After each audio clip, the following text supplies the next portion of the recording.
write something simple, write something in a really limited location, because if your dialogue's good, it'll work. So you can be a phone booth. I don't care. If it's really, really good, you'll be famous because you shot it in a phone booth. Today's show is sponsored by Enigma Elements.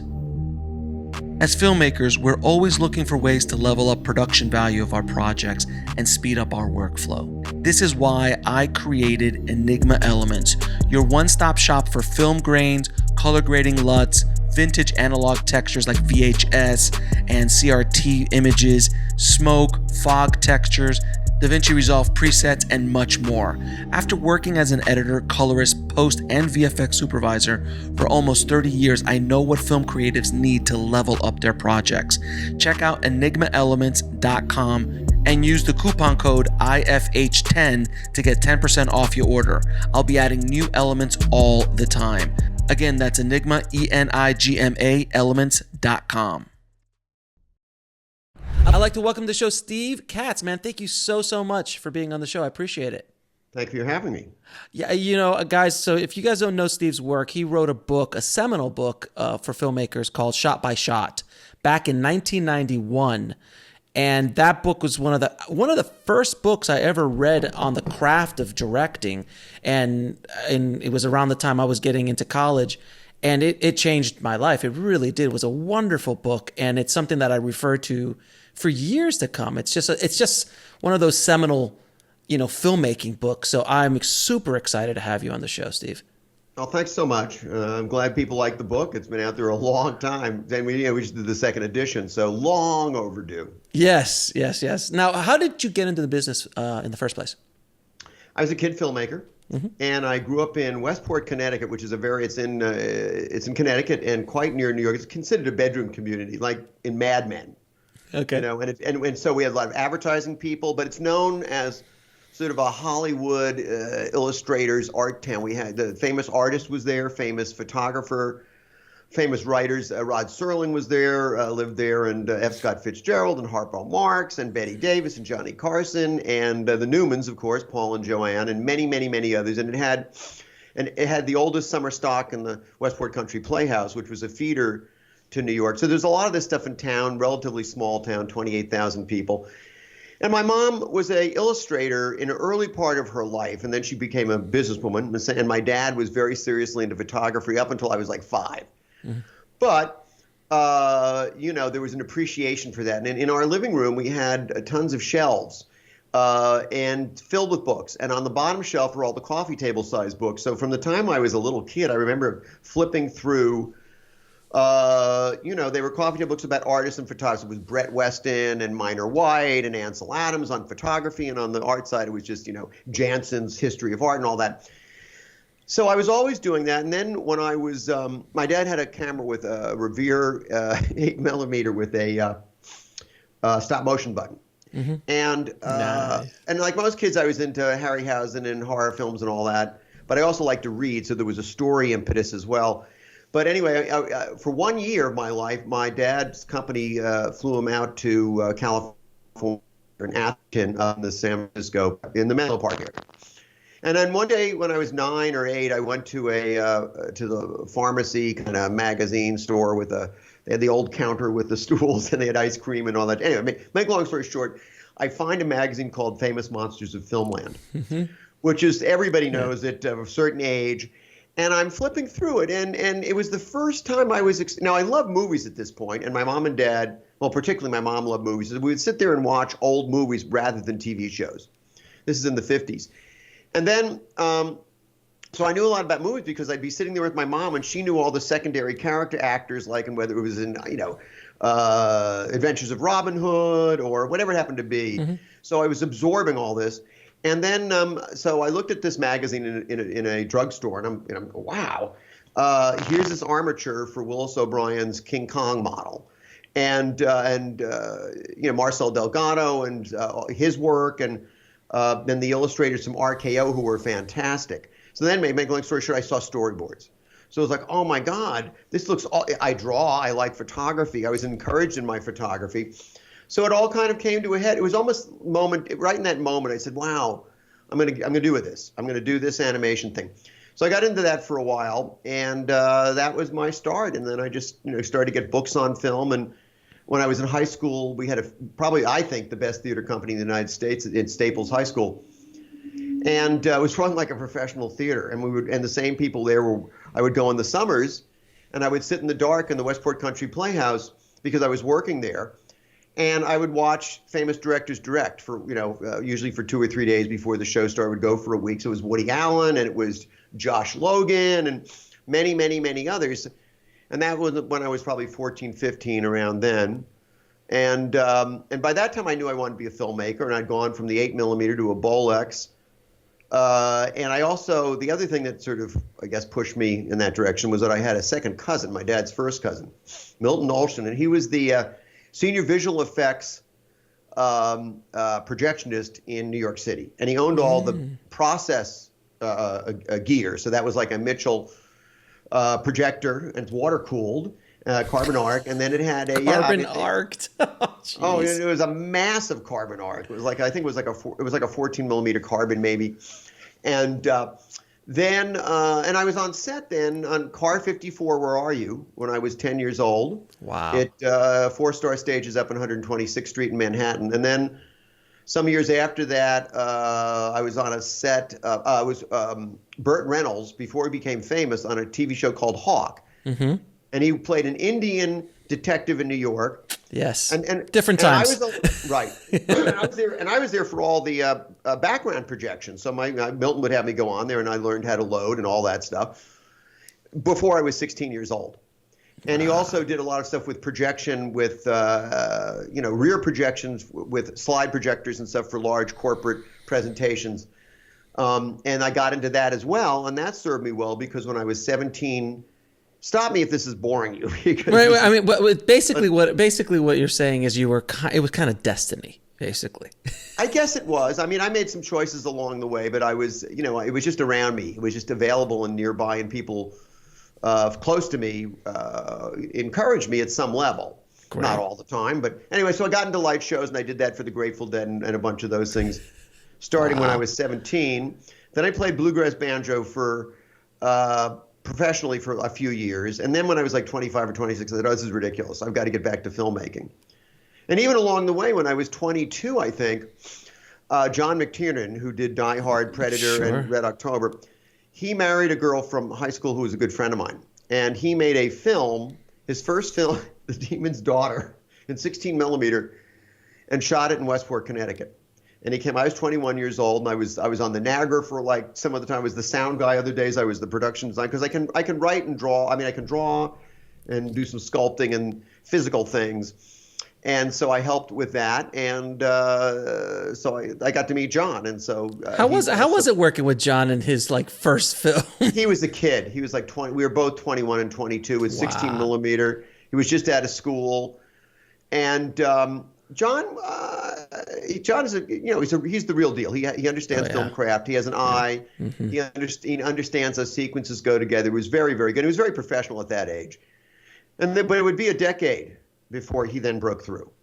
Right, and that's a good message to everyone listening.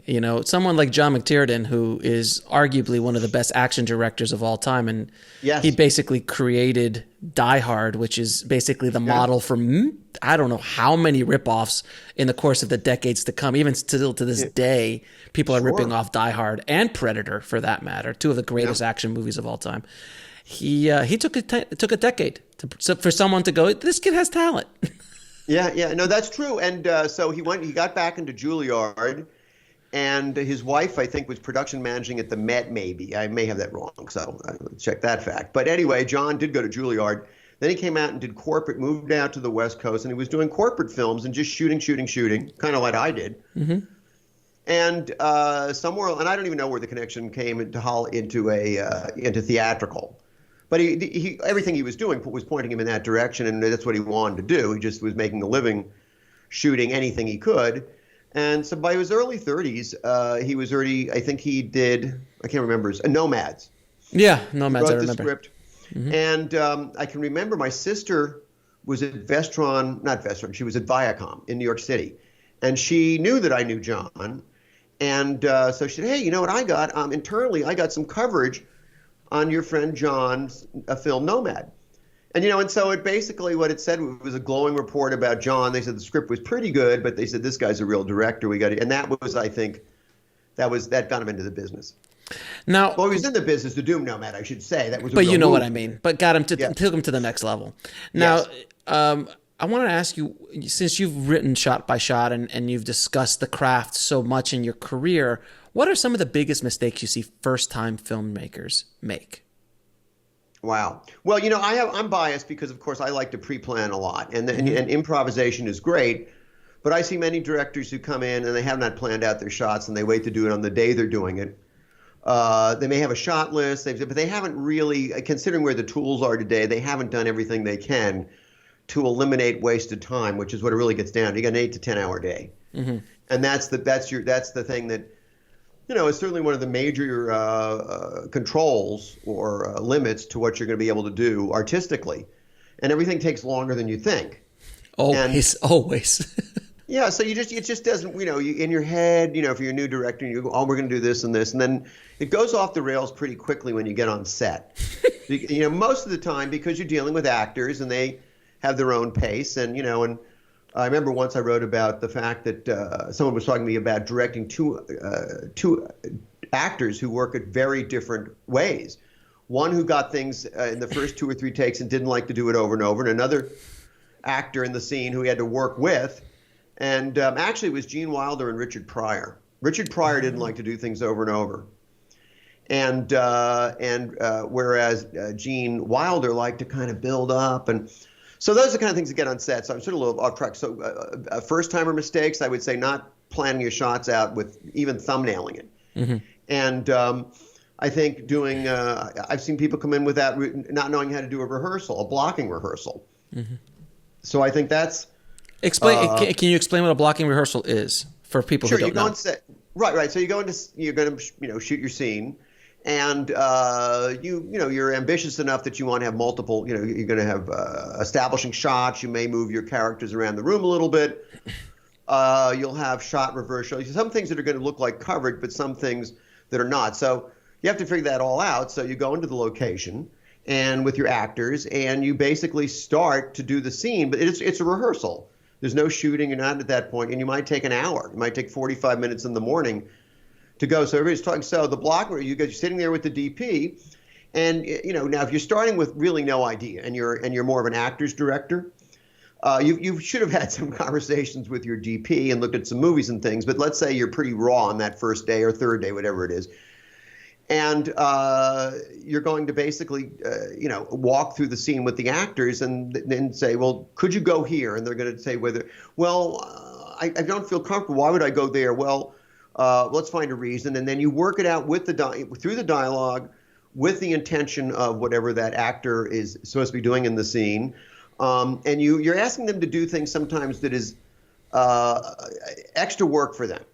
And by that, and I'm talking now about an actor, say, they don't like to hit their marks, having to move around the set, and any complex choreography is a distraction to the actor.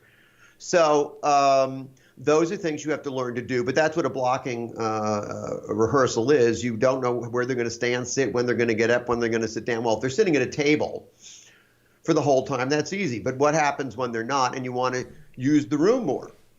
So that would be that. And then that also includes walking through that with the DP. So the DP is saying, okay, we can do that, and I could move the camera. Well, how much extra time is it going to take? Well, we got to move the furniture here and relight this a little bit, and so you got them and the line producer and your production manager and your AD, and you're conferring on whether or not it's such a great idea to do the dolly shot or the boom shot, and how much you're willing to give up. If you do that, you may lose this at the end of the day. So those are the kind of decisions that are being made during a blocking rehearsal. But if you storyboarded it first, you eliminate a lot of that.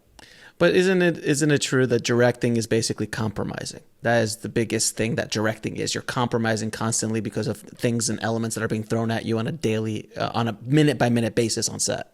Absolutely. Then that's exactly what it is. Everything is a negotiation between the actors and your ambition, artistically in a good sense, and then all the other people who are there kind of to make sure everybody stays on track, which is the line producer down and the DP. And much of the time lighting is the time consuming part. Even, and so that's how fast is your crew and what are you willing to do. Now, with the new tools, you can go back after the fact and do some cleanup in lighting that you otherwise couldn't have done. But then, that's extra expense, and you can't do everything that way. But we're moving in a direction where you can. But right. I mean, you're going to be able to extract, you or me right now, you look at us, we'll be able to extract. I mean, this is possible now, but it hasn't really been streamlined. And you would be able to get a rough model of your face that moves with your face, and you could track in new lighting. Oh yeah, and DaVinci Resolve has Right. it's the facial recognition and the tracking on it is insane. Right. You literally could start pulling out the bags under my eyes, and I mean it's pretty insane. But if you don't have that skill set, it is going to cost money and plenty of it. Right. So either put those tools in your toolbox or just light the damn scene properly. Right. Well, and the DaVinci that you're doing, that's great. And there's also Beauty Box, a number of things out there that do similar stuff. That's a 2D facial recognition, and it works, through a certain amount of rotation. But I'm talking about doing it in 3D. So and it would get everything. It would get the headphones. It would be a rough. You could substantially relight. You could, but that's really costly. That takes time. Costly now, but what's costly today in 4 years will be free from Blackmagic for a new feature. I'm serious. In the new Resolve package, right? In the new Resolve package. Now, how should a director break down a screenplay? I think that's something that is really not taught, and it's something that directors really don't even think about. Like when you read a screenplay for the first time, what a director should be doing in actually breaking it down. Because I've spoken to a lot of craftsmen. Directors who are just craftsmen. They just understand the process. And they have specific, like, okay, boom, boom, boom, boom. It's almost creative. It seems almost non-creative, but it is creative because it's almost like a blueprint. But how would you suggest that? Well, first of all, I think that very important to do a table read and to get your actors, if you have that possible, if that's in the budget, whether they're available or not. Sometimes those things aren't the case. But before you're shooting, because when you hear your dialogue the first time, it's a very different thing from your actors. It's always a surprise, and you have to adjust. So I think that's usually the first step, even if it's just a couple of table reads, maybe only partial cast. But once you have that down, then you start with your script. And now Judith Weston has written a terrific book about preparing, probably by far the best one, in fact, on the subject. But it's very actor-driven. It's not really visually driven. So since I mostly write about the visual side, even though I, have gone to acting classes and gone through and done a fair amount of those kind of workshops, visually when you break it down, you are drawing little boxes in the margins of your script, and you're closing your eyes and you're going through it line by line, and who's is this a close-up? I mean, you usually know kind of, okay, we're at a dinner scene. And let's say that's a simple one because people are seated. And so you're looking at that and you're going to break that down. So that probably means you're going to do over-the-shoulder shots and reverse shot, reverse pattern. So that's kind of set for you.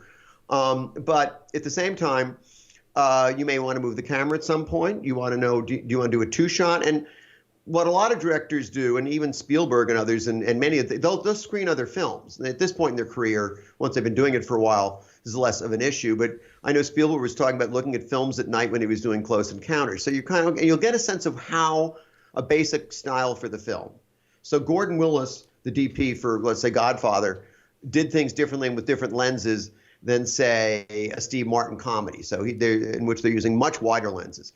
So you listen to the actors. You get a new sense of what your dialogue sounds like and how people play together. Then you have sort of a sense of the style. It's going to likely longer lenses. Is it a comedy? You're going to go wide. You're going to exaggerate, and then you're going to sit down, and then it's the line by line.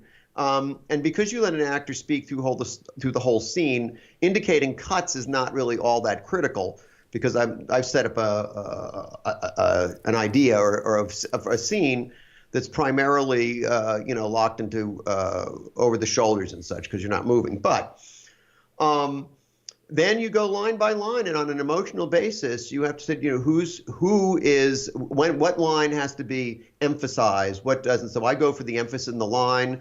I go for turning points in the drama. I really sort of do what would be a description of the flow of the scene, because a scene has a beginning, middle, and end. And you have to identify when the most important, and a lot of this is for the actors. It's not really just for, in other words, it's what I need to be able to say to the actors. And breaking it down, I'd also have notes for the actors. What intention can I give them?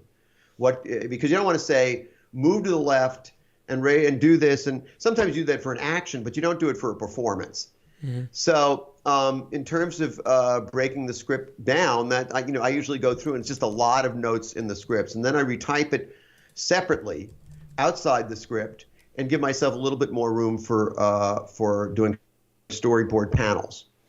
And so the one thing that you were saying in regards to coverage and things like that, and over the shoulders and things, I've noticed that a lot of young film directors, myself included when I was starting out, we tend to kind of try to do these Scorsese style shots, or these kind of Spielberg-esque kind of shots, which they're either very convoluted. I'm going to reflect off of this light, and I'm going to do a Kieslowski over here, then I'm going to grab a Hitchcock and a Truffaut over there, and they do these kind of insane amount of visual, and I hate to use the term, but visual masturbation almost, in the sense that it's not propelling the story. It's propelling their ego, but it's not propelling the story. What's your experience on that? Because I think a lot of first-time directors that I've seen, and I did it myself, is we go to so complex when you bring that kind of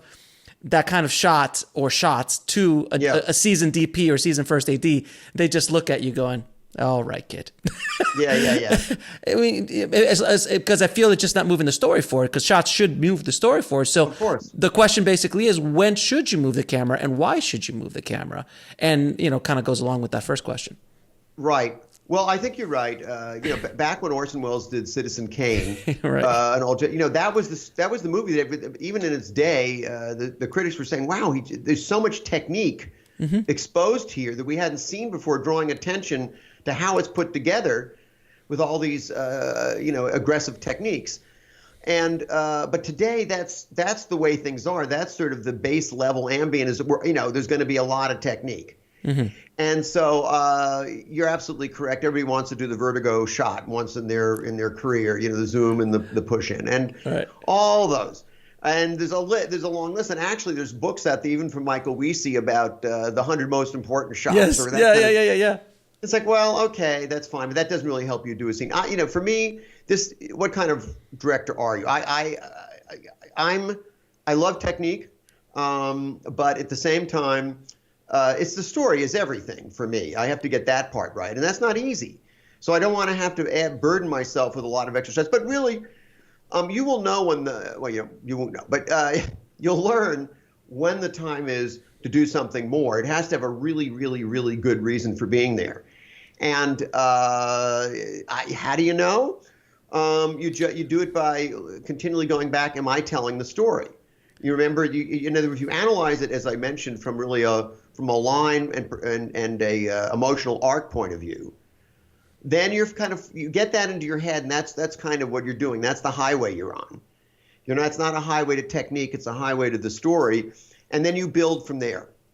Now, one other thing that you mentioned, these shots where they're aggressive technically, but there's also something which is the sequence shot, because the opposite of doing something with a lot of special techniques is coverage. Well, there's also the master shot, which has disappeared. Spielberg is one of the few who still does it, where he'll do a scene without a lot of cuts, and he'll move his actors instead of the camera. Mm-hmm. You don't see that much of that today. I remember when I saw the second Matrix, I was all the visual effects scenes, all the action scenes looked great, and then they had really boring and not particularly well done scenes, but which are dialogue scenes. They were like, wow, that's kind of old. That doesn't really live up to the rest of the movie. So anyway, in terms of sequence shots, I like sequence shots because I think some people overcut. And investors and such are nervous about it because it doesn't give them room to make changes later. Once you do a sequence shot, it's very difficult to suddenly cut into a medium or a close-up. It breaks the whole mood. So it's kind of a one or the other scene, and one or the other way to do things. But that falls into the category of being something that, people trying to do a complexly choreographed scene. Well, sometimes there's a really good emotional story reason for doing that. Right. I mean, if you go back and look at Scorsese's, I'll bring out Marty's work at first place. Like if you go back to Taxi Driver, where there's so many shots that we, us filmmakers, because that's the prerequisite. You have to watch Taxi Driver if you're a filmmaker. I mean, you have to watch most of Scorsese's work if you're a filmmaker. Sure. But you go back and you look, and the shots, some of those shots that people want to grab, or in Raging Bull that you want to grab, when he does it, there was a really good story point for him doing it. It's not just like when he does the 9-minute no cut Goodfellas shot. Yeah. Going through it completely is about telling the story, but he does it in a unique way, as opposed to sometimes I see filmmakers will just try to replicate a shot purely to say that they replicated the shot. Right. Like the Jaws shot, the Vertigo shot, which everyone thinks Spielberg came up with it, but I think it was Hitchcock first, if not even before that. Vertigo. It was Vertigo.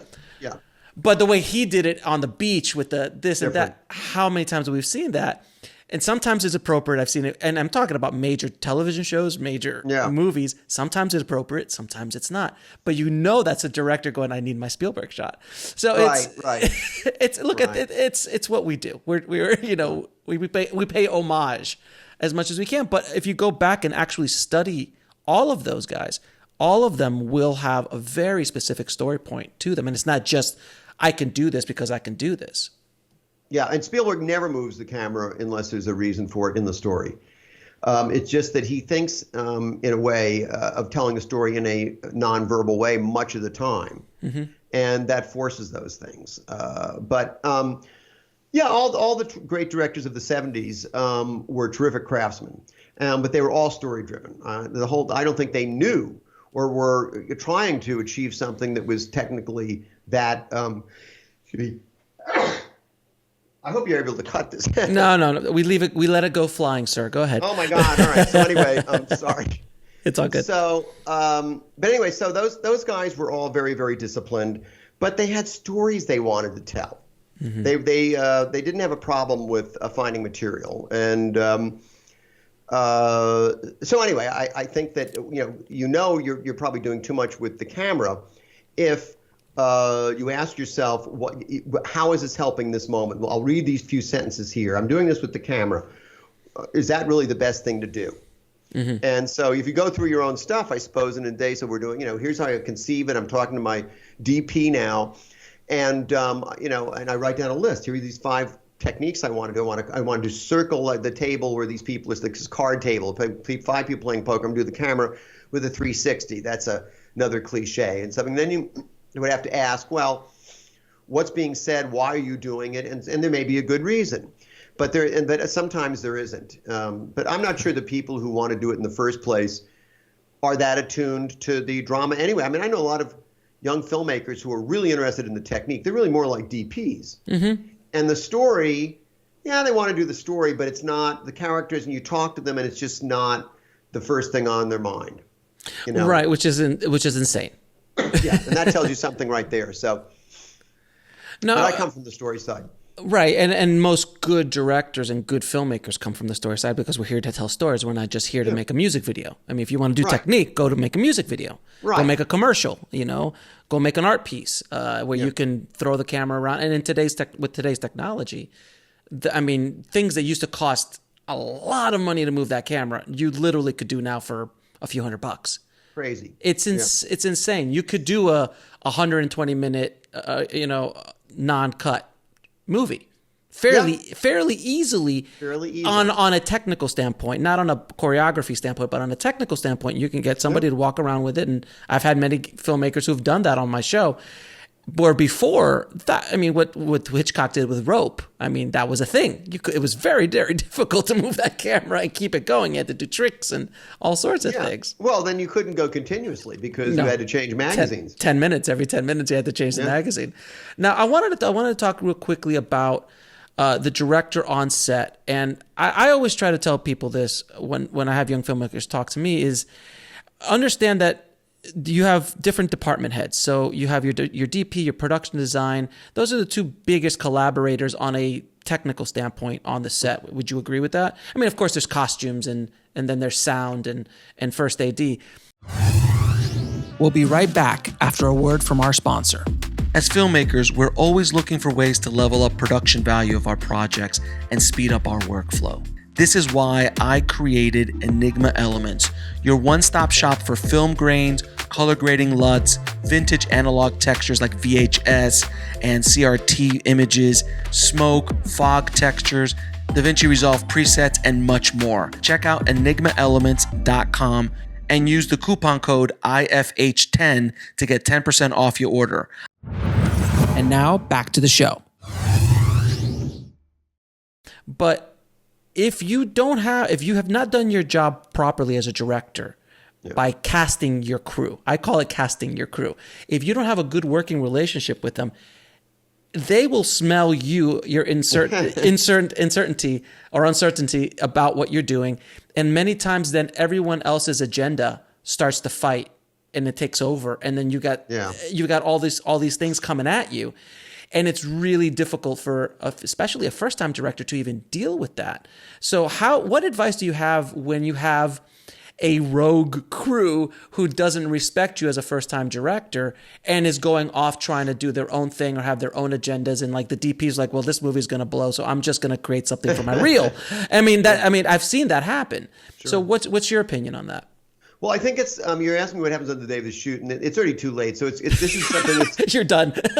Yeah, it's fixed by preventative medicine, really. Right. Is you come in prepared. Mm-hmm. And that's what a director's, that's what he has to do. And he has to do it with the individual members of the department. Now on set, I mean, it just becomes a political issue. You get everybody together and I suppose you just say, look, guys, I see what's happening right now. Mm-hmm. And here's my agenda for the end of the day. Here are the things I want to accomplish. Let's figure out how we can do it. And I need, so less conflict. So that you could do. But the best way to not be discovered as really not being prepared is to be prepared. Right. So it is the script breakdown. It is a shot list, and storyboards if you can do it. Storyboards don't have to be that difficult. Mm-hmm. For many things you can even do a rip-o-matic if you had to. Oh, I remember rip-o-matic. Can you tell people what rip-o-matics are? I did a bunch of those. Those are fun.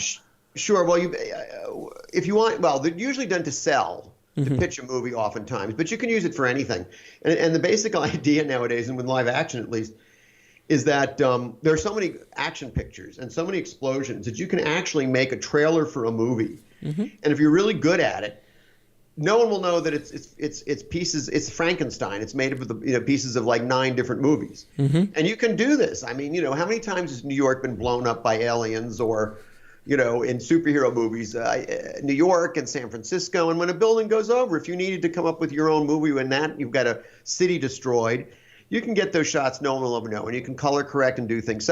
But you could do the same thing, a rip-o-matic for a scene. And it's basically, you go say, all right, I've got people sitting at a table. How many times has this been shot in a movie? 1,000, and I can go online and I can find that. So you find those things and then you can recut them.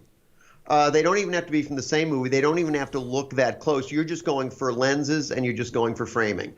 And you could put together literally you turn the sound off, of course, and then have pretty much most of the shots you would have for your scene. And you could probably, let's say you have a typical 4-minute scene. Mm-hmm. You could go get footage from other movies that look like your movie and just cut them up and and once you see it, even though it might look silly, maybe you've got a girl and a guy's part because that was the best angle you could find or whatever, but you would suddenly, okay, this is long, this is that, I could do something else. You would get to see it. Storyboards do the same thing, but rip-o-matic's pretty fast. And right now there's software I can go. It used to be I have to do a screen grab from YouTube. Right. I was going to say you could just do screen grabs and paste them literally on paper for the shots that you want. You can do that too, and or if you want to do video. Yeah. Video work, that's really taking it to another level. And, it sounds like, well, I'm copying somebody. No, you're just getting a sense of this complex thing that's going to happen from these pages of paper, which don't tell you very much about what the scene's going to look like. And, and if you do it with actual cuts and motion, even if you only did it a couple of times, it's a great learning experience for your own. If you did, you take a scene and say, how would I do this? And sometimes you can't do it, but depending on what the situation is. And I would like to just clarify something too for everyone listening. A lot of filmmakers are like, well, I'm copying or I'm stealing from directors or I'm stealing from this shot. I don't feel right about it. I'm like, we are all stealing from D.W. Griffith, from Edison, from the guy who put the camera up and made the first medium shot, the first two shot, the first over-the-shoulder shot. We're all copying those things, So it's just what artists do. Everyone, you look at what they've done in the past. There's technique, and you model yourself after that technique, and then you make it your own. But a two-shot's a two-shot. A medium shot's a medium shot. It's not stealing. Right. Right. And if you go look at the films for like the Golden Age in Warner Brothers, for example, and I loved their film work. I thought they were fantastic. And Arthur Edison and Saul Polito and Tony Gowdy and all the others who were their DPs, they had house style. They definitely had house style. So if you grab any one of 250 films, the way they do the over the shoulders, the way they do the close-ups, their fulls, their singles, all that stuff is done in a way that's the Warner Brothers way. Now it's not, certainly MGM and Paramount did, there's a lot of overlap with them as well, but Warner Brothers had a very specific look. Oh yeah. And, and the way that they moved the camera was their own. Well, so they were copying themselves. They made, 15 or 20 years of pictures all within that framework. So, and I learned a lot from Warner Brothers when I was a kid. There was a studio that I most, I guess, identified with visually. And so I watched those films over and over. And so that, I could probably say the same of Spielberg. I think that sort of his base level was Warner Brothers and Universal. And their very dramatic black and white stuff. But you are copying at some level, but you're being influenced. At the same time, that doesn't, once you've gotten that and you've laid that down, your own personality will definitely seep into it most of the time, and your actors are going to be doing things, and you've got a production designer, and all these different forces are going to, basically give whatever you're doing something that's different and unique compared to what was done in the past. I mean, I always argue, I'm like, basically Tarantino is the greatest remix artist of all time. I mean, that's all he does. He literally takes shots from movies, and I'm not even saying homages, literally takes them and puts them into his movies, and literally takes concepts and storylines and but he puts it all together in such a unique and powerful way that he is a master, but he is a remix artist. Unlike anybody I've ever seen in cinema history. He is a unique filmmaker without question. Yeah, and what's interesting what you're saying is that he is a pastiche artist at some level, but at the same time, his writing and the way he works with actors drives these stories. I can remember in, what was the crime thing? Jackie Brown. No, Jackie Brown was fantastic. That was an amazing film. Yeah. But no, I'm thinking of the other one with, before that, his first Pulp? big, no, Reservoir. Yeah, so Reservoir Dogs. And there's a scene where two of the gangster friends are getting and they're sort of roughing up each other instead of the mafioso leader or the organized crime leaders. And it's an incredibly put together scene. No one else. When I saw it, I said, wow, that was an amazing way to write that scene. And it's something that's not been done before. It was really, that was fantastic. So that drives it. So anything he does with the camera is secondary, even though he is a stylist. Oh, you could tell a Tarantino film from frame one. Yeah. And that is something. Can you define style, if you will? And I know that's a very difficult question to ask, but like there are certain directors, and I always use this as an example too. Like you see a frame of Tim Burton, or a sequence, it's a Tim Burton movie. You see Spielberg, you see a Scorsese, you see a Coppola. There are certain things, but then you see a Ron Howard movie, and there's not a Ron Howard feel to it, though he's one of the best craftsmen by far I've ever seen. So there's just kind of a distant, McTiernan, Tony Scott, Ridley Scott. I mean, what is there anything that you can suggest? I don't even know if there's a question here. Maybe this is just a conversation, but is there anything that directors can do to kind of like stamp their style on a film? Well, that's interesting. I think by the time you get to be directing, although they're much younger and younger directors, you're kind of, I wouldn't say you're divided, but you're either come from a visual side, or you come from an actor's side. Now, Robert Altman, one of my favorite directors, was not a visual stylist, but early on, Vilmos Gismund shot super long lenses in MASH. And, Altman then used it for the rest of his career, but I don't think that was his idea. At least that's not what I've heard. And he adopted that. But he was only interested in the actors, really. And he got these amazing performances. So that's one. And Ron Howard is an actor's director. Mm-hmm. And from the time he got started, I just, when he did Willow at ILM and the visual effects picture, and before that, in interviews and such, he was talking about how he learned the visual side of the business. Now, when he said that, he was probably in his 20s, and he had been Opie on TV so he'd been around the business for a long time. For his entire life, almost. Right. So he said when George Lucas told him, go and get a camera and shoot something. And, well, that was kind of late in his career in a way. So by personality, he was from the actor's side, and not from the visual side. So how do you become a visual person is really the question, because that's what we're talking about for style, I suppose. Although you could have a style in the way you work with actors too, and that would drive some of the visual. But I think the question you're asking is, how do you become a visual stylist? Well, you kind of have to immerse yourself in it and do it. Spielberg was shooting from the time he was 9, 10, or 11. Mm-hmm. Most of the directors who are really visual start very young, because it's photography for them first. Mm-hmm. Or at least that's a big part of it. But if you wanted to develop it, you basically have to go study the visual arts. Mm-hmm. You have to go and look at movies. But I hate to say this, but I think some people either have a gift for it and they've done it and they're drawn to it, or they're not. And there may be some very small percentage of that totality of people who are very visual but never really discovered it yet, and then they become visual. But by and large, I think the world is made up of the people who are comfortable with the actors and that, and they're just not lining up shots. I mean, I know I've been asked to help and train people who don't come from the visual side, and at the end of the day, they kind of want to turn it over to their DP, and they want to work with the actors. So they're not looking to do, and that's how I see the world mostly in my experiences. There's this division, and there aren't a lot of wonderful visual stylists out there who need to be helped to become visual stylists. I think you kind of grow into it. But you can be helped, but a visual stylist can be helped to be an actor's director or director's actor or actor's director much easier than an actor's director becoming a visual stylist. That's a fantastic point. I never thought of it that way before, but I think that's a very shrewd observation, and I think it's 100% true.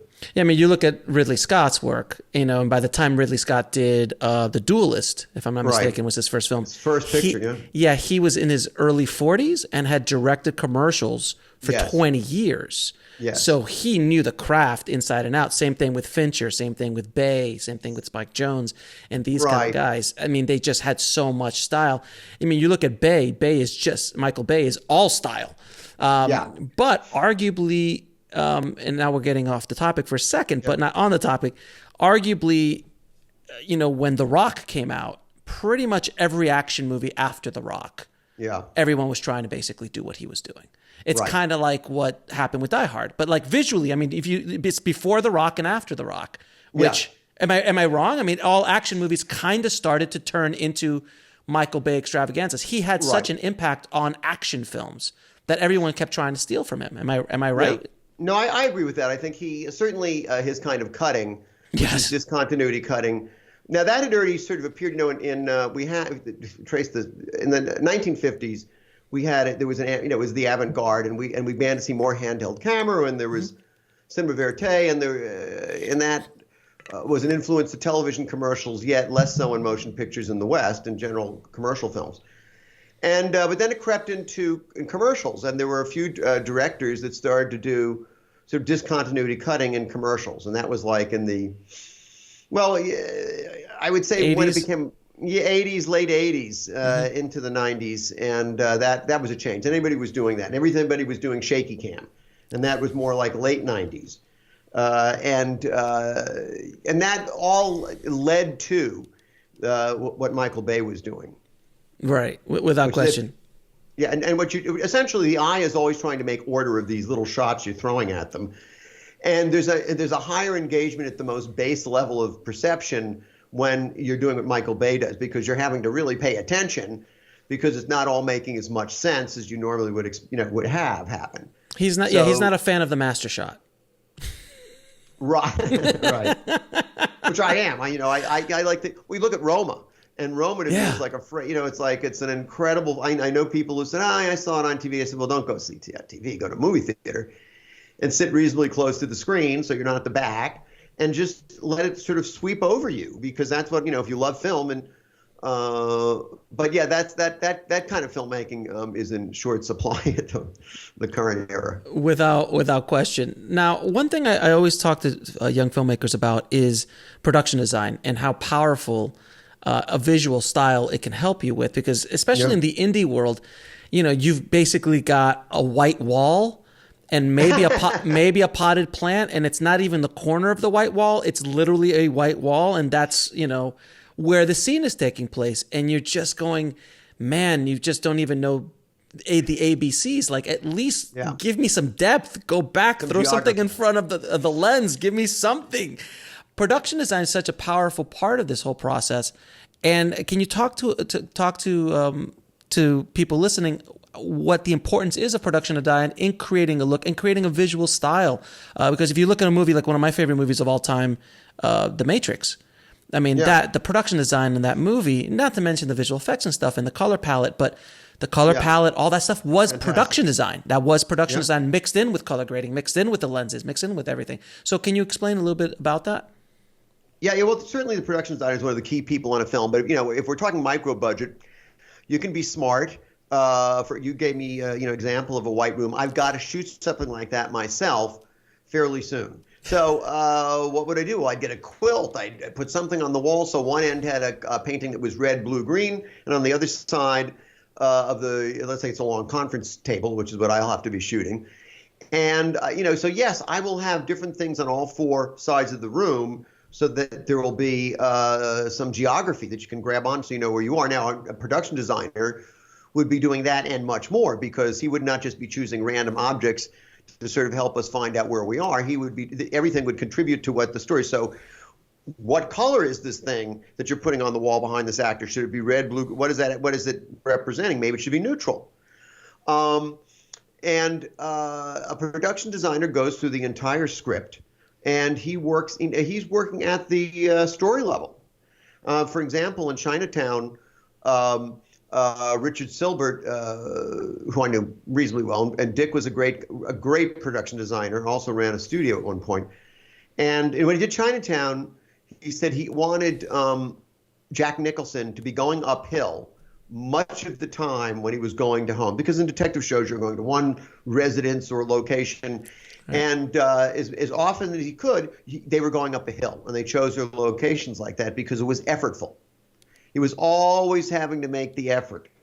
And it was a very subtle thing that was in the background, but those are the kind of global decisions that someone will make in the beginning of the thing. So you'd say, okay. And they also wanted to have a lot of water motifs going through, which they did. He sees the guy washing the car and it's squeaking. They made a little moment. It tells nothing for the story. It's just a little mood thing, but it advances the whole notion of that LA is a desert town and needs water. But the production designer is in charge of the color script, meaning that for every location you could go to, in his mind, it ought to have a color and a color scheme and lighting scheme to support the acts. They may say, we need to be backlit. I want us to have him look at the character. We can't see him so well. I want all these scenes shot like that. And so there are all these mood-driven visual decisions that the production designer will go. The DP and the editor and the director will also, have something to say. But the production designer is the guy who organizes all this. But it's a cost for a micro-budget film. You can be smart, but. But I mean, in all honesty, though, in today's world, there is a cost. We're not trying to create the Matrix. We're not building sets out. But there are techniques that you can create, like when composing shots, to make them more interesting. Even a white room, you could throw something in the foreground, defocus it a little bit, kind of like, a pan through something, give it a depth. Depth is something I see that younger filmmakers don't understand depth, which is a visually stimulating thing. And it could be easily like if you're shooting in your apartment in Van Nuys and you're shooting your web series, why not put the camera in the kitchen and shoot through all the open stuff, but the scene's taking place in the living room? That just makes it more visually stimulating, as opposed to setting up a master shot in front of a white wall and they're sitting on a couch. Like, it's not as stimulating. It's not as, but so there are things with composition and just placement of camera and not even camera movement that can give you a bigger budget feel. Would you agree with that? Sure. Oh, absolutely. And again, people tend to, if they're not visual, they want, they're going to shoot someone saying something, they're going to want to fill the frame with that person.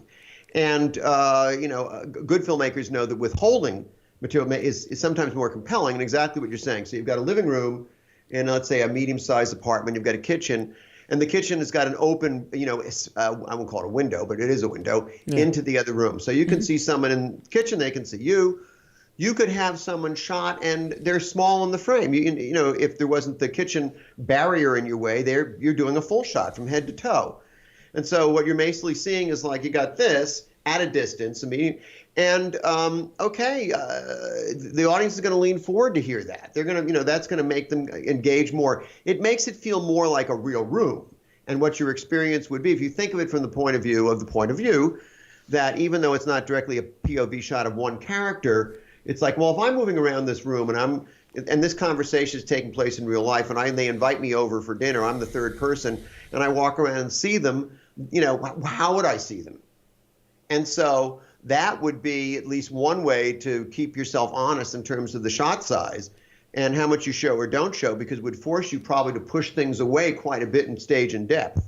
Right. And and people can come to the camera, they can go from camera, and even not even having someone in the scene. So let's say you did something in the kitchen, and the guy, you've got a window, but there are other barriers, and maybe you let him, instead of saying, "Oh no, I can't see you now. Get back in the shot. Don't go to when you go to the refrigerator, turn right. Let him go out of the shot." Mm-hmm. And so you still see the refrigerator door open. There's light changes of light in the room. He's only gone for a few seconds. He comes. Those are things that pull you in, and you could even take it further. So that the actor could go into, let's say, a bathroom, leave the door partly open, and that's a whole nother thing. So he's washing his hands or he sits on the toilet, whatever's going on, and you don't see him, but the door's enough open that you can hear him. Right. It's Hitchcock. And right. So that, yes, he would have done that sort of thing. And so all those things are useful. But again, the technique, I think, that sort of gets you in that direction to say, okay, well, let's say I'm not shooting a movie. I'm just in the scene. I'm this extra person that came over to hang out with my friends, and I sit on the couch because one guy's at the kitchen table, the other guy's in the kitchen fixing food, or the girl is, and so I'm looking from back and forth, and okay, those are shots. How big are those shots? And when this guy talks to me and says, "Hey, Jack, would you like a drink?" And yeah, what do you want? Comes from the kitchen. You look, those are shot sizes, and then you could say, okay, that sort of sets the key signature for the. These are all wide medium shots. Okay, so I do that, but I'm going to need a couple of close-ups. So where will I get those from? And then you add those, and then suddenly you've got, as you're saying, a space has been defined, which feels like a real space. Right, and it's visually stimulating, much more so than just shooting against a white wall. Unless you're Wes Anderson, and then that's how you shoot everything, and it's okay because that's a style, and that's a very specific style that he has. Yeah. And it works for him. I don't know why it does, but it does work for him very well. I love his films. I love his films. I love his films. It's just, but he shoots everything like that. And even when he moves, I saw one, I forgot what movie it was, where he shoots it and it's dead center. There's no rule of thirds. There's nothing. And then he pans across like to the other side of behind the scene, all within one shot, and then lands in the exact same framing. It's just so wonderfully done. Purposefully. Was it Moonlight Kingdom? I think it was Moonlight Kingdom. Yeah, it was. I think it was. It was just so brilliantly composed, but yet so simple. He's not a Scorsese-esque moving of the camera kind of guy. It's all composition. He's a little bit like a Jim Jarmusch with a little more energy. It's all flat frontal. And a lot of production design. Oh yeah, and in a very stylized way. But in Kingdom. To me, I just love the way it's shot. Oh, I mean, because it's so different than I would ever think to do something, which is why I like it, I guess. But it was also driven by the script because you have Bob Balaban as the narrator. And so he comes in, and so it has this odd mixture of referencing a music score and a history of the island in this particular storm. And that that's part and parcel of the whole visual style. He's interrupting it. It has a sense of almost like composition you might find in a book or in an illustration rather than in a film, or at least in classical Hollywood decoupage. So, but yeah, he's probably the most significant stylist working in American film. I mean, others we named have a style, but not like Anderson. Oh no, Anderson's literally a frame of Anderson's film, and it's an Anderson film. Yeah. But for everyone listening, when you study Wes Anderson, look at his films are simple, but deceivingly simple, because the framing it's textbook framing. Yeah. But the way he does it and what he puts in that frame and how he puts everything centered, like that's his thing. He dead centers everything. Or does the dolly shots are always the same? Yes. They stay absolutely flush to the plane. Yes. And he'll get one moment to another moment to, and he just lays them out in a row, like the Boy Scout camp, which was very funny. Oh, Budapest, Hotel Budapest. Oh, same thing. Right. Yeah, he's wonderful. I know. Look, we have two directors. We're going to geek out a little bit on the show, guys. I apologize. We're going to talk a little bit about it. And one other tip I wanted to throw out there, and I want to see if you agree for low budget films, especially when you don't have a lot of production design or your sets aren't particularly that interesting. Using longer lenses to defocus dialogue scenes really just adds production value. Would you agree? Yeah. I do, and there's also now we're talking about spatial relationships, and if you have a very wide lens, for me it takes you out of the scene. And when Gordon Willis shot The Godfather, he shot slightly longer lenses for everything. I think like a 70 millimeter. Yeah, that's pretty. So it did have a little bit of a longer feel, but once you're in the film for the whole way, you never felt like you're looking at long lenses. It just had and what it does is it compresses the middle ground, background, and the foreground in such a way that there's more dimensional connection to the viewer. And when you do ultra wide, it's kind of a disconnect. And here's sort of why. If you were to sit in a movie theater, look at the screen, there is in fact a mathematics about what focal length in a way that is.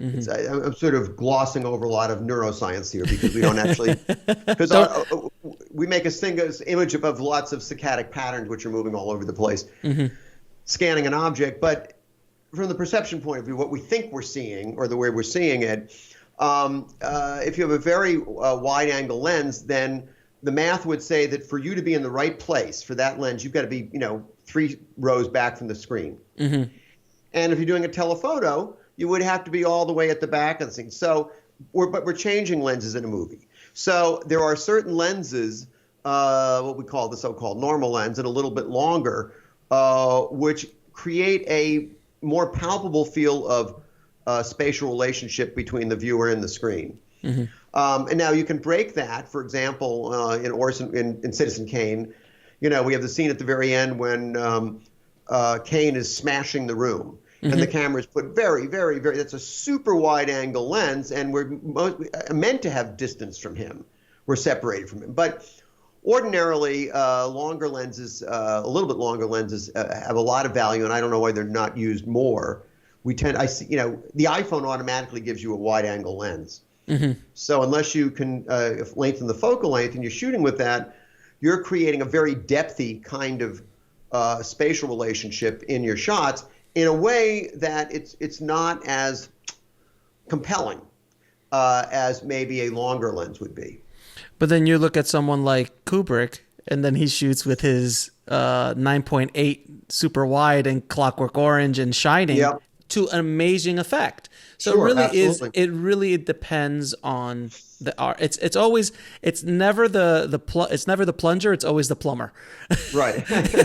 It's always the master behind the tool, because if you give Spielberg a wide angle lens, I promise you, he's going to make it look amazing if it works for the story. Well, it also has to do with when you're using a wide angle lens, the further the character is, you're talking about, when you talk about Kubrick, he's shooting locations rather than faces. Correct. And so that's a very different, I would say that's a different category of use of wide angle lens because there's nothing that close to camera. So some of the distortion goes away. It's what I was talking about, creating a certain depth. It was when there's a character in the scene, not necessarily a close-up, and you're trying to bring them into some kind of believable relationship with through lenses in the spatial relationship. Then you probably would. It's I don't want to say you have to shoot longer, but that's something that produces a comfortable feel for a certain kind of scene. The wide angle would be right for something else. But yeah, and the other thing Kubrick did, he never did reverse shots. Yeah, you're right. And also Otto Preminger, a director that's greatly underrated, he was very frontal, but he moved the camera. And so you go and look at something like In Harm's Way, a 1964 war picture about the aftermath of Pearl Harbor. And it's a great looking film, shot by Greg Toland, who shot Shane. And it's just it's a great looking movie. It's an absolutely great, and you can want to see the stage actors and to move the camera. Very, very, very few reverse shots in his style. Yeah, and like when you look at a comedy, is shot with, lenses. Like if you're going to do a dialogue scene, it's going to be a long lens with all the sparkling lights in the night scene behind them, completely defocused, as opposed to it all being in focus. Well, that's like a romantic. That's like a romantic comedy. Yes, but a comedy would be flat, a little bit flatter. Well, then people end up shooting wide a lot, because they think it gets a caricature, if that's what's right for your. All these things relate to the kind of story you're going to be doing. In the old days, they shot test for everything. Everything. The old, every actor was shot from different lighting, whether it was Clark Gable or Bette Davis. All those people were shot over and over again, almost for every movie. And they do all the costumes, and they would do, it was black and white then, they did color test. That came later. But all that preparation goes into kind of understanding what was the best lens for an actor or actress. And they don't do anything like that today. No, it's sometimes at the bigger, higher studio levels when you got $200 million bucks, they're gonna do a couple of screen tests. That they'll do. Well, screen tests, and that's for casting. And yes, they will go test other things, costumes and stuff. Yeah, right. But even there, it's almost like it's nothing not as important. Well, even today is because you can go, can DI it later. Yeah, or the costume's going to be CG. Right, but we just have so much control now that I just find all the time people they're short-circuiting the process. So whether it's script development, whether it's table reads, whether it's production design meetings that are a little go more in depth as a collaborative effort between the creative team in advance, all those things you see less of in people. I'm just going to go make it. Right. And people go out, and sometimes they do well anyway because the writing's good and the dialogue's great. If you got a good script, that's always a good starting point. And if you got good actors, that's a second point. And then if you can make it look decent, then you've got a hit. But if you do the first two and you only do an so-so job on the third, how it looks, you got a hit. You got a hit. You're going to make it work. So that's it. Really, a single actor can carry a movie. And again, I'll go back, and not to beat up Ron Howard, because I actually love Ron Howard's work, and he's an Oscar-winning director. Yeah. But he is one of those guys that his films aren't extremely visually stimulating, but his performances, his stories, you look at Cinderella Man, you look at Beautiful Mind, and they do have visual style to it to some extent, but it's not Ridley. It's not Scorsese. It's just not the way he directs. But his story, Apollo 13, Apollo 11, excuse me, it was amazing. Yeah. Those kind of films. And I think also he shoots a tremendous amount of coverage. He's got a master series on. Oh no, I saw it. That's why I have not seen it. For anyone listening, that's good. It is by far the best masterclass I've ever seen, because Ron literally sits there. Ron, like I know him, Mr. Howard, sits there and literally directs a scene from Frost Nixon. Which is also Frost Nixon, by the way, is a masterclass of how to shoot a very confined space. Seriously, and make it interesting. It's fascinating to watch. But he shoots this kind of walk and talk kind of scene 7 times, I think, with different budgets in mind. So he's like, okay, so if I have 3 cameras, this is how I'm going to shoot. And he you literally are sitting there for an hour and a half watching Ron Howard direct. It's fascinating. It is you just sit there going, amazing. Because okay, and if you got an indie budget and you got 1 camera and you've got 30 minutes to shoot, this is how I would do it. And he goes in there and he just does it on the fly. It's like he's such a craftsman. Such a craftsman. Well, he's been doing it a very, very long time, and he's a nice guy, and I think very buttoned up as a director. So I've seen little excerpts of it, and I guessed it was going to be really good. I had that feeling. But did he direct Parents? Parenthood. Parenthood, right? Yeah, he did. And I heard him talking about it. This is decades or 15, 20, whatever, a long time. 89. It was released in 89. Wow. Okay. So yeah, it was a long time ago, and I heard him talking about it, and they were talking about 5 cameras. And I'm going, 5 cameras. Oh yeah. And that's a very actor's way of doing things. Oh yeah. And it prevents them from moving the actors, because the actor will always go in front of a camera. Or, you have a very confined space when you shoot that way. So that's something I would, I don't think that way, or probably wouldn't do things that way. Well, he shot. I remember him shooting Far and Away with Tom Cruise and Nicole Kidman, which I love that movie. That movie he shot over 1 million feet of film. Yeah. Over, oh my God. It was so much footage, but that's how he shoots. He just shoots the hell out of it and covers the heck out of it. And then in edit, he finds the performance. He finds that thing. And that's just his style of doing it, as opposed to doing a whatter. Yeah, right. Well, Spielberg, you look at how much his gigantic blockbusters are, and they're always $60 million, $40, $50 million less than everybody else. They're not 200. They're like 110, 80. And it's because he's just so buttoned up, both on the set and off the set. He comes in, but he talks about early in his career, I think at the AFI, there's some, maybe on YouTube, where he's in a couple of classes, and he was talking about Jaws, and the guy's probably like 25 or 26 years old. And he's talking about how they storyboarded the entire film. Same thing with Duel. Yeah. Well, I think there was a lot of mostly storyboard the whole film. Mm-hmm. He did that for the first few films, and I can remember much later in his career when he said, I'm still not storyboarding, and now I'm not storyboarding everything. Mm-hmm. But that's because he had 10 or 12 movies under his belt. Right. And by that time, preparation, that's what shot by out. And so in a way, if you want, all the things we're talking about don't just happen. And they definitely don't just happen on the day of the shoot. Your first day, that stuff, there may be for the first day, there's weeks and weeks and weeks of prep. Yeah, without question. And anyone listening, please go watch Spielberg's films. Like he's a masterclass in watching his stuff. I mean, you could still watch Jaws today. Oh my God. And it holds 110%. And there's no CG. There's no CG in it. There's nothing, and it's still terrifying to watch. And it's just such a masterclass in film directing. But even the family, the Americana family scenes are wonderfully done. Oh. At the table when Richard Dreyfuss comes to the first time and has dinner, and the three of them, Roy Scheider, his wife, and the other character, all three are there. And look, it's very simply shot, but it's just beautifully shot. Where he pushes in when the sun comes in, and it's anyway. He's certainly one. He's probably the greatest living Hollywood-style director out there in terms of the precision of his work, and the breadth of the shot flow. Now we have newer players who are breaking more rules, but Spielberg has done that a little bit of himself. Although I don't particularly care for it. In some of his more recent film, he's resorted to some more modern techniques, but he's the only one doing what he did so well. I'd rather see that. Right. I mean, you look at someone like Nolan or Fincher. Both come from school of Kubrick without question. Yeah. They both said it very frankly.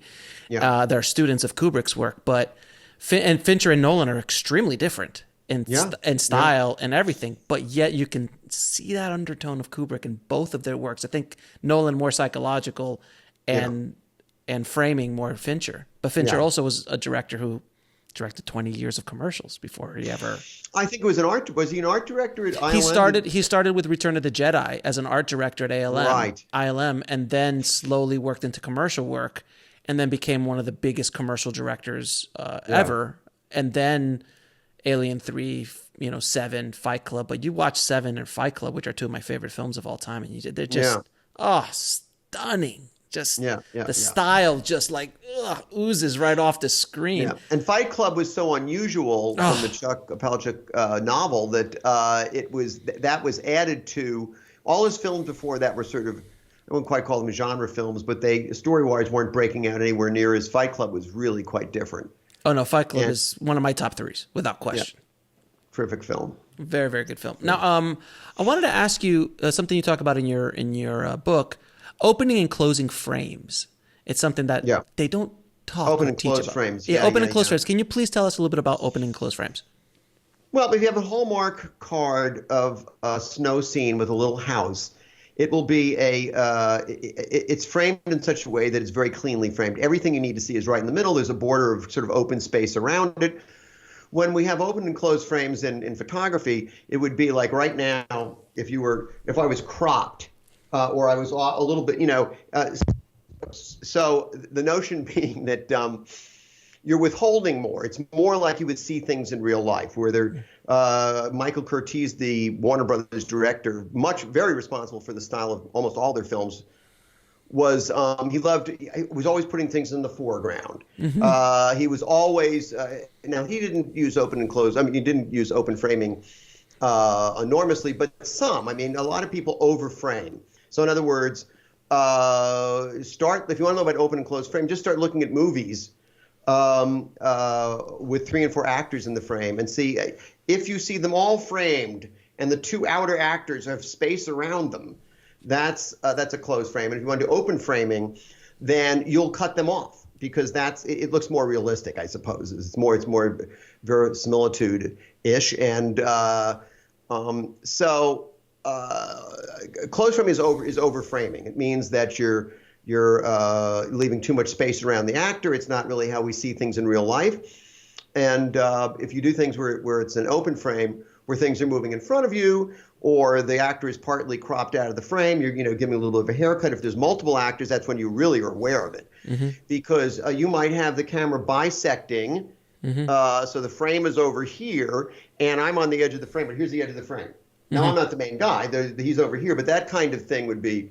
Was that a reasonably good explanation? Yeah, that explains it. I'm thinking, as you're talking, I was thinking of examples. So like Wes Anderson's style is pretty open in the way he frames things, but it's still not overly open. But he would never cut a guy off on the edge. Like that's never in a million years will that happen.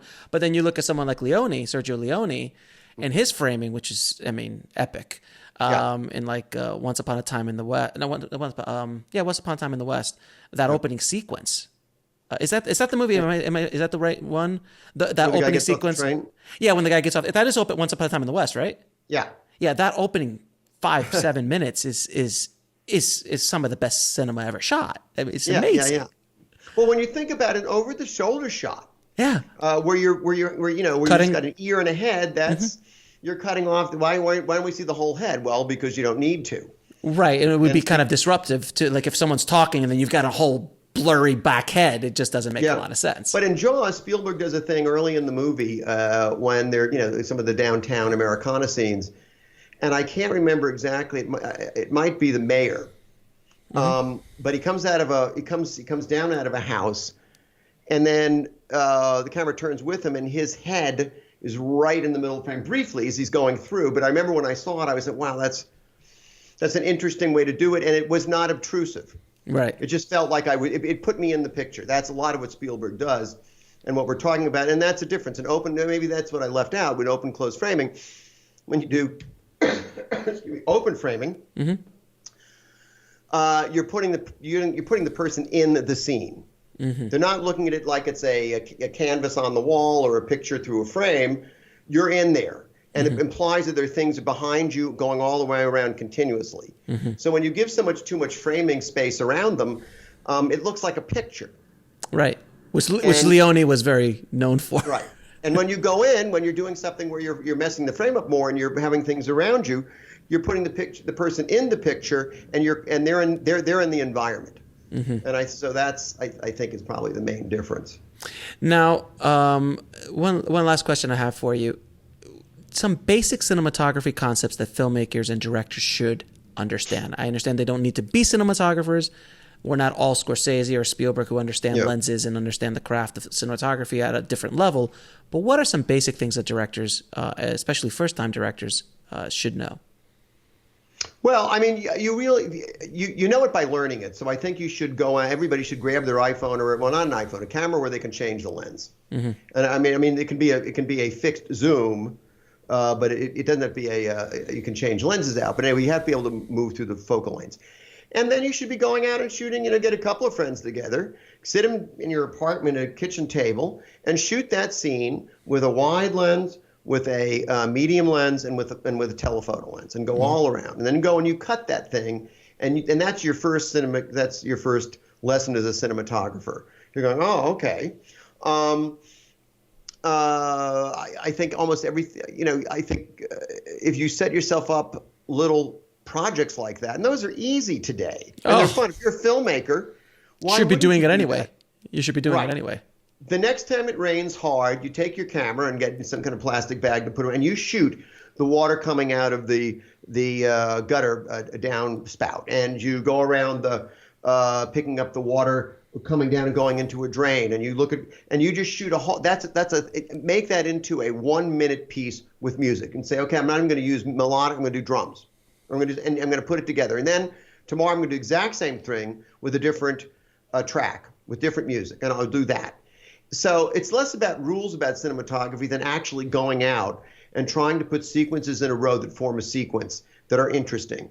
And you'll learn more from that than anything I could do as a list. But if you want to prompt me to, what kind of things I'm not sure I answered your question. You answered your question. I mean, lenses are something that basic understanding of what lenses are, like what a wide, what an 18 does, what a 45 does, what a 70 does, what a 120 does, what a 5 does. These basic concepts. Lighting, basic 3-point lighting should probably at least understand the concept of basic 3-point lighting. I would also argue that you definitely need to understand framing. So understand the rule of thirds, basic stuff. Right. Well, those things, there are some cinematography books out there. I Shot by Shot covers a fair amount of that. I have not seen a really good cinematographer's book for a while, to tell you the truth. Yeah, it's cinematography. Cinematography back in the day, I remember, it was called Chris Cinematography. Malkovich. Yeah, that was a really great book. It was that was kind of like the side accent book to your book. So it was kind of like it really kind of goes deep into it. But there really hasn't gone. There hasn't been a whole lot of stuff that's come out in recent years, but there's still plenty of stuff out there. And for God's sakes, YouTube. I mean, Jesus. You can sit there, but here's the deal: none of that. So you get that will tell you what the table of contents of your own personal book of what you need to do is, or your do list. Then you basically have to go do it. Yeah, and learn it and shoot the rule of thirds and understand why, and then break that rule and understand what the 180. Oh, the 180 rule. They're going to cross the line. Please. And that took me it actually took me a minute to learn that. It was like the concept of the 180 degree rule, which you can break, of course, but you need to understand it. Yeah. And there's real specifics to it that if you don't. I've been in edit bays where I've seen professional stuff come in and they made a major mistake and they had to flip the shot. Yeah, I do it all the time. And then it happens. But if you're moving people around a lot, you will be in danger occasionally if it's a complex scene because sometimes, wait a second, he was here and I know I should be here for the 180, but then he moved over here. Do I pan with him or do I move over? You can find so you get these situations. If a situation is that hard to figure out, usually it's not that important. Right. Which is not a glaring error. Right. If you got a little bit of coverage. But again, it's the same thing. If you boarded your stuff out, I mean, you can. Well, for the last many years, I've been working in animation, and everything there is, the entire movie is done in story reels. Of course. And they're so sophisticated now that they're not just storyboards popping one to another. The guys that I work with, like Dave Lux, I mean, Dave, when he you can he goes through his storyboards, he brings them to show you. So he'll do a scene, you sign a scene, Dave does the scene. And then you're clicking away in Photoshop because he builds it in layers. But he's doing it so quickly, it's because there's like little motions and blinks and head turns and that kind of, it's almost like low grade animation when he does. And the whole movie is done like that by, 6-7 story writers or story artists and a head of story. And then you put the whole thing together and then they put it up. It's got music, it's got sound effects, it's got dialogue, it's got a scratch track. And it has, maybe some After Effects motion put into it for certain things. And, it looks like a Saturday morning TV show in the old days when there was still Saturday morning animation, like He-Man and She-Ra, very simple, but it was there. And sometimes it was way more sophisticated than that. And then you would show it to an audience. You'd get your notes back, and then you'd have another 5 weeks to make adjustments, show it again, more adjustments, show it again. Now, with Pixar and Disney, that has to be years. But ordinarily, it's about a 12 to 14-month process to build that whole thing out. And you can do it to live action. That's what Spielberg did. And that's why his films look the way they do.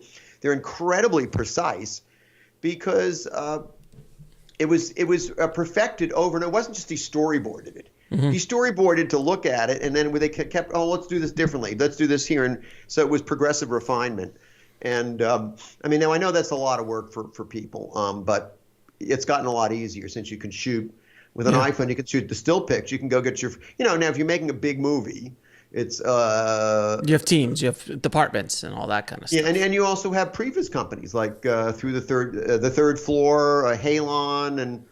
I was watching Fincher because I'm a huge Fincher fan. He previses to an extent that it's almost Hitchcockian, where he makes the whole movie to the point where he gives it to the composer to score to his previous, because that is how he's going to shoot the movie, and he just goes out and shoots it exactly. There's no wiggle room. Like I've already shot the movie. It's already shot. We just have to go out there and actually film. Right. Well, there's a couple of things about that are usually advantageous. Is one, the studios can't screw around with it afterwards and come and do another edit because there's no footage.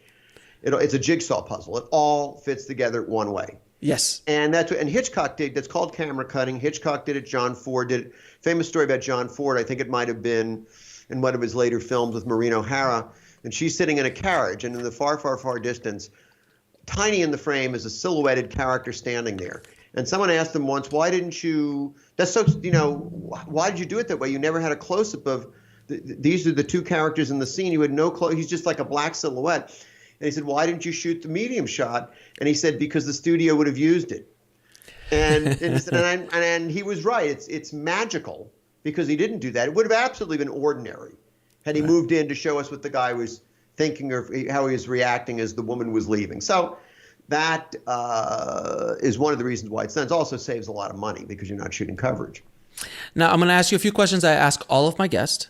Okay. What advice would you give a filmmaker wanting to break into the business today? Well, if you're a writer, write.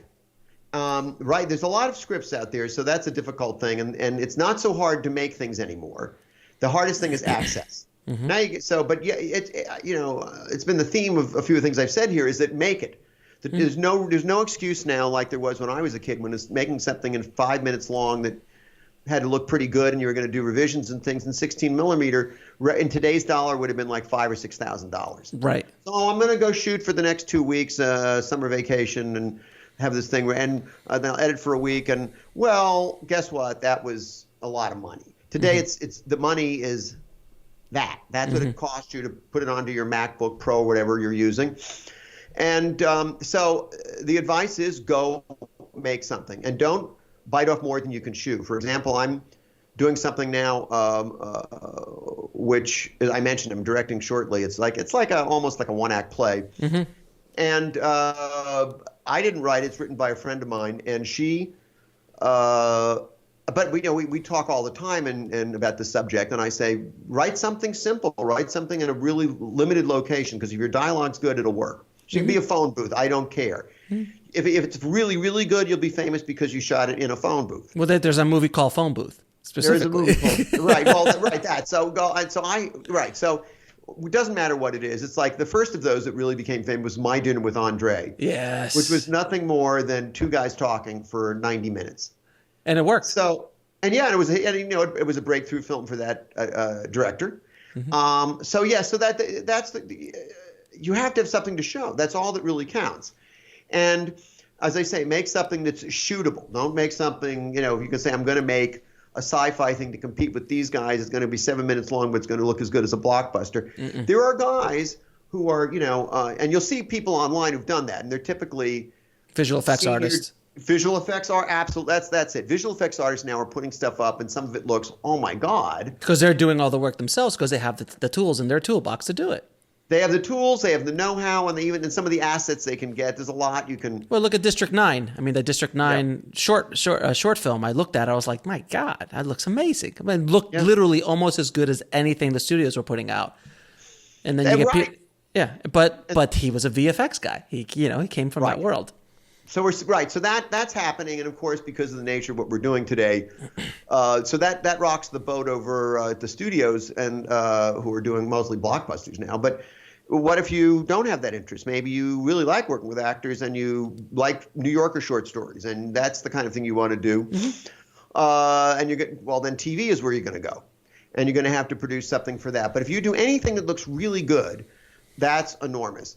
Then do something that I didn't do growing up, which was to network. Network any way you can. It's time consuming. It seems like a waste. It's better to network after you've got something to show, because it is time consuming. I'm not saying it's a bad use of your time, but in LA you use half a day just to get someplace, go to the meeting, go to the party at night, and learn to market yourself. I mean, put up a website, get a Wix site, put it up, do something with your filmmaking. Everything has to look absolutely world class. And if you do that, and then you start to network, and you have some way, you got your iPad, you have ways to get, and it's always an uncomfortable thing to do because some people will just kind of treat you badly, but a lot of people will help other people out. But if you can get something they look at, then that right off the bat, if someone hands me an iPad and I look at it in a minute and a half, I'll know in 40 seconds whether this person knows what they're doing, unless I'm looking at titles. But if it's the actual thing, right? So the thing is stored, I'm looking at it, and I'll say, well, okay, this is pretty good. Give me your business card. That is more likely to happen. So that's I think is really the key. Okay. Key thing is to make stuff. Now, can you tell me what book had the biggest impact on your life or career? Well, there were two when I was very, very young, and so it probably may not be so pertinent now, but I read a thing called Ray Fielding's Special Effects Cinematography, which was the only book of its, and it was a professional book. It was made really for professionals. It was not a how-to book for film students. He just wrote a book on the subject for people to understand at the level that he knew it. And so it was about optical. So that was one. And the other one was The Parade Gone by Kevin Brunello, who's one of the great film historians out of the UK. And that was about the silent era. And I got that when I was probably 12 or 13. And, for no particular reasons, those were the first two film books. And then shortly after that, within a year or two of that time, when I was end of junior high school and into high school, I had discovered that the Westport Public Library in my hometown had a film section that was pretty good. And I started to go through that. But there weren't many books back then. Yeah, I know. Not like today. Yeah, even when I was coming up, there wasn't a whole lot of stuff either. Now, what lesson took you the longest to learn, whether in the film business or in life? To keep my mouth shut. And listen more? Not be so honest about what I felt. How did you like my movie? Well, it's pretty good, but it failed for me in this way. And I would do this to almost, I can remember, I won't say who it is, but let's say a top 10 commercial producer. And he had a project he wanted me to help him with in China, and it looked like we could do it. And he invited me to over his house for dinner, and it was a big party, and there were all people from the business at a high level. And I remember I sat down, and it was one of the films he and his partner had made, and I just kind of went into my critique of it. And it wasn't really terrible, and they were okay with it, but I realized as I was driving home, I said, it probably wasn't the best. So through my life, I would say I can't remember who it was I was reading about in the last 2 months, and it was one of the, Hollywood moguls, and he was saying, leave your ego at the door. Now, I don't have a huge ego, and I'm when I work with people, I do like to listen, and I have no temper whatsoever, kind of calm guy. So, but I'm not the world's best sales guy from the point of view of glad-handing everybody and going around and working the room, and it seems false to me But I've seen a lot of people doing it who've gotten to do things that I haven't gotten to do. Mm-hmm. So that was, and it's still true to this day. Fair enough. I like people who are forthright. And forthright doesn't always play well in the movie business. Yes, they have the best FUs in the business in the world. I'll give you another example. I went to a book festival in the last 2 weeks, and they had a big panel about Marvel, and there were Marvel people working there. And after like an hour, they were all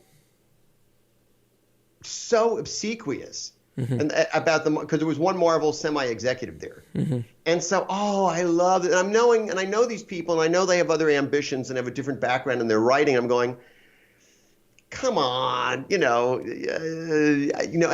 was just too much, mm-hmm. just too much of it. Oh, I'm so happy about this to be here, and it's so great to do this, and blah blah blah. When really what they want to say, okay, I'm glad I get the paycheck. This is fun. The money's really good, and we're doing but I'm really tired of this kind of, the same cliched stuff. Or when I've got this thing I want to do, but I'd be more likely to get into that than some other people. Fair enough. Now, what is the biggest fear you had to overcome when getting into the business in the first place, making your first film?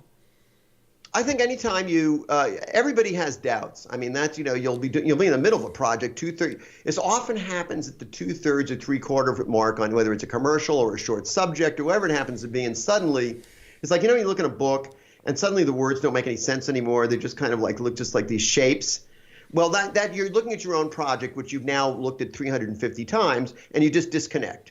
Mm-hmm. The original emotional connection to it just kind of disappears, and you're like, oh my God, what the hell is this thing? What have I done? I've got this string of shots. No one's going to like it. I'm embarrassed. And if it's in a rougher shape, it's not quite done. Every time you add a little more music, a little more sound effects, it gets better and better, and then you come out of that. Mm-hmm. But that's you do have these little panic attacks whenever and it's healthy to have them. It's because if you're not having them, you're a megalomaniac. Fair enough. And simply not really looking at this thing carefully. But that's happened to me. 70% of the projects that I do, somewhere in the middle of it's like, oh my God, I should just walk away. Right. And actually, in the commercials for Ron Howard's Masters series, he's got one running and says, one thing about every single project, it'll break your heart. Yeah, that's true. It is true. So there's some of that. But yeah, so I didn't have, I shouldn't say that. A few times when I first stepped on set, I never had a total panic attack because I'd been doing so many pieces of it mm-hmm. On my own. And I'd really gone out of my way and recognized that I would have to study film to understand film. And that went on for years before I got a chance to do anything professionally. So, but fear and doubts. They're always there. And in terms of being on set, like this thing I'm going to be doing in a few weeks, I'm nervous because it's a very big cast. Mm-hmm. And we don't have as much money and resources to really plan it out like I would like. So I'm thinking about it all the time. Okay, is this really going to work? And so now I've sort of resolved that I'm going to take time off that I don't have to do a little more storyboarding. But isn't it fun though? Like when you have that, like what if? Isn't that what kind of keeps the whole thing going? Well, yeah, risk junkies. Movies are good for risk junkies because it's you're doing something in which you can only control about 60 or 70% of it. Beginning with lucky. The actors. Yeah. If you're lucky, you're lucky. That's true. And with the actors, you just don't know. We're doing that now. My friend had cast the movie, and I basically said these three people aren't working after the first rehearsal. Mm-hmm. She had cast before I came in, so we recast them, and that's. Those are my fears. That really makes me worried is the people that we still have. Are they going to be able to do this the way we want them to? Are they I can't talk too much about this because some of the cast may see this, but no, it's I get you. I get you. If you don't have that, what's the fun? Exactly. You're not worried. Now, what are 3 of your favorite films of all time? Oh my God! Well, I'm an older guy, so I'm going to go further into the past, but I love all different kinds of film. But I would say of the really, The General by Buster Keaton. Yes. The Third Man. Mm-hmm. That's come up a few times. I'll read. It's a masterpiece. Mm-hmm. The Godfather. Of course.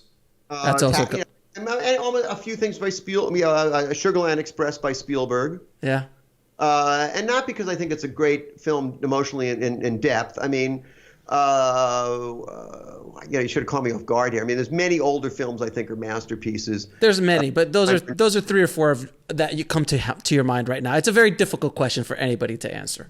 Because it's more than 10 or 15 or 20, and that's still only a fragment of what's out there of even good films. I mean, I would say also probably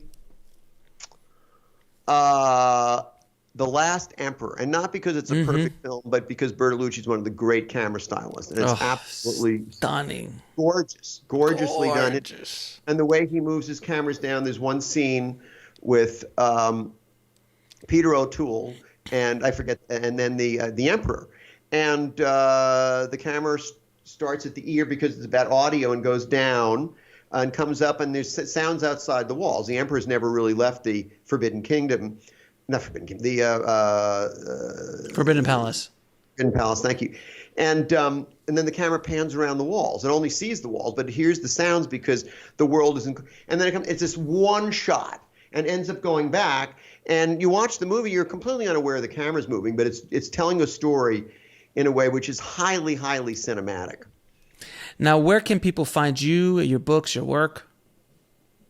Oh.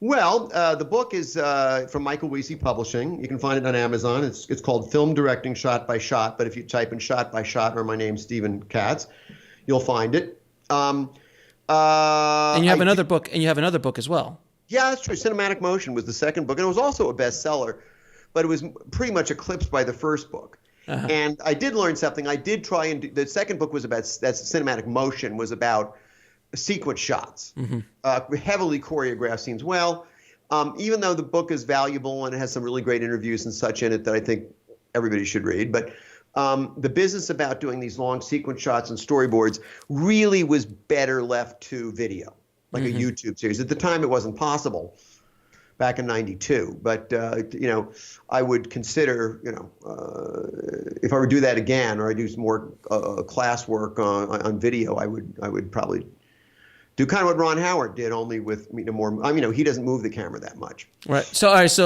So you can find them on Amazon. And do you have a website or? I do. Shotbyshotbook.com. Okay. The shotbyshotbook.com. It's just being populated now. We keep adding storyboards from different artists and directors, and that's going to continue. I haven't had a chance to get the blog going very far. There will be a technical gear section, which I'm getting, which will be updated on an hourly by hour basis, I'm assuming. So unfortunately, no. And yeah, so that's kind of and you can find me. Actually, there's no email mechanism there, but you can reach me through my publisher. Sure. Anybody who needs to do that. All right, Mike. I mean, Stephen, it's been an absolute joy talking to you today. It's been great. It's been a film student's dream come true to talk to you for so long. To talk to you about talk shop with you. So thank you again so much for dropping some knowledge bombs on the tribe today. Hey, well, Alex, thank you so much. And now I'm going to be a follower of the site. And so we got to catch food. We got to grab a pizza or dinner sometime because you were literally 15 or 20 minutes from me. So.